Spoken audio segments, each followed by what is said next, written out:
We're just down the street from the Forensic Institute in Tel Aviv that is identifying the deceased bodies of the hostages from Gaza before they're returned to their families.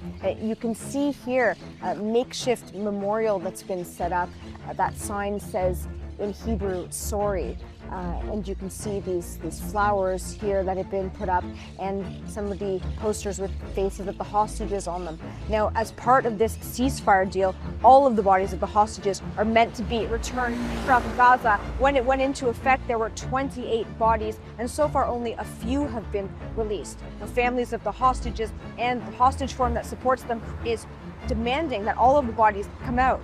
Now, meanwhile, the 20 last living hostages in Gaza, they have been returned to their families. They're in hospitals in Israel. They've been reunited, and they are starting on the process to recovery. There have also been about 2,000 Palestinian prisoners. They were released. They've been returned to the West Bank, East Jerusalem, as well as Gaza. Now, all of this was happening during President Donald Trump's whirlwind visit to the Middle East. He held the peace summit in Egypt, and he said that the war was definitively over. Talking about something very much different. We're talking about rebuilding Gaza.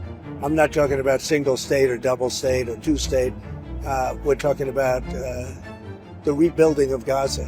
What's the road ahead for governing Gaza? Because a lot of people like the one-state solution. Some people like the two-state solutions. We'll have to see. I haven't commented on that. But this is just the first phase of the ceasefire that Hamas and Israel agreed to as per Trump's plan.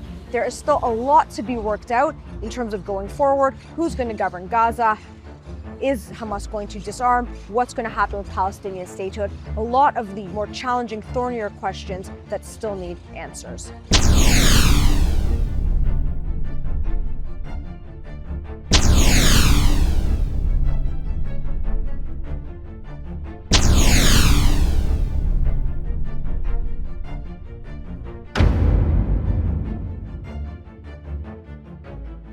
With the ceasefire now taking effect, the World Food Programme is now scaling up humanitarian aid rapidly.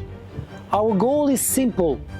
We need to flood Gaza with food and as quickly as possible. Hopefully, we will get in a lot more trucks every single day, transporting food parcels with flour and nutrition supplies. As the leading UN agencies in logistics, the World Food Programme will also support the entire humanitarian community so they can also deliver the assistance Gaza so desperately needs. We currently have 1,300 trucks of supplies ready to go into Gaza that are in Egypt and Jordan, ready to move. And we've got about another 1,000 trucks worth of supplies that are currently on the way to Gaza. The needs of children in Gaza are just enormous, whether it be from clean water, drinking water, and sanitation to avoid us spreading any diseases, to basic medical facilities. So we are very much hopeful about the ceasefire and the access to be able to get supplies across the border.